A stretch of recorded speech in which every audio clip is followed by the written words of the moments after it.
Woza nendlebe ngize nendaba. Allegedly TV news channel. Cha, wenganza kwethu.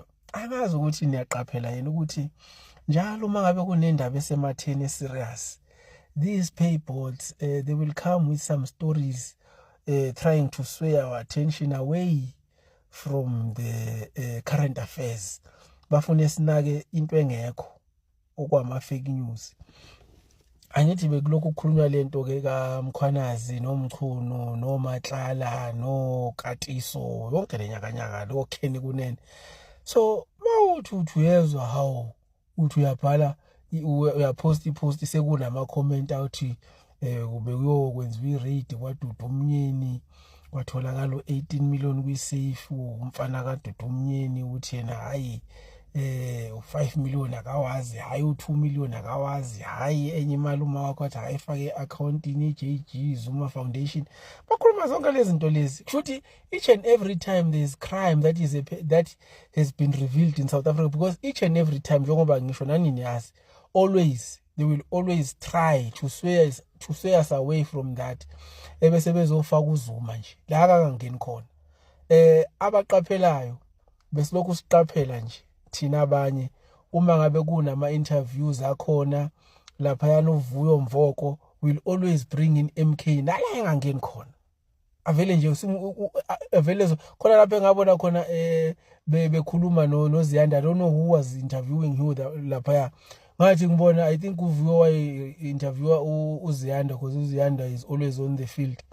So ngamuzwe sembuza umbuzo efaka iMK party ke ngokuhlakanipha uZiyanda because uyabona ukuthi lo muntu lo ufuna ungifaka entweni engingayizele mina la. Wavela wamphendula nje umbuzo o straight wangayifaka qobi iMK party because I did not understand iMK party ayingena ngapha. Namanje they are trying to do this very same thing ukuthi whenever there is a burning issue bazoyiyeka yona bafuna ukukhuluma ngoZuma bafuna ukukhuluma ngeMK party. So that is what was happening kahle kahle. Manje ngoba sebesitshela ngeraid yenzeka kwaDudu Umnyeni and then uma uya kwi-account yamaphoyisa uthola ukuthi bathi no that was fake news. But ke njengoba nibona ngifakele la ngenhla ngifakela ukuthi nawe you can go to i-X account ye-SA Police Service uhambe uzibhekela wena uzozibonela into engisho kungabe ngathi mhlambe mina mtapisaking yabo ngoba bathanda ukuthi mina ke nginamanga yabo mangabe ngiza nendaba babuza ukuthi ngithathaphi. So lena futhi akusiyo nento yanamhlanje into yayizolo, but nje ngiyabuka lento ukuthi they are trying by all means ukuthi they always want to implicate uZuma nala kungamele khona just nje ukuthi so umuntu ongakaboni ukuthi uZuma kahle kahle isona siviko njalo scapegoat sabo bayazi nje ukuthi make kwenzeka something kumele kube khona into ezotrack igama likaZuma okanye leMK party.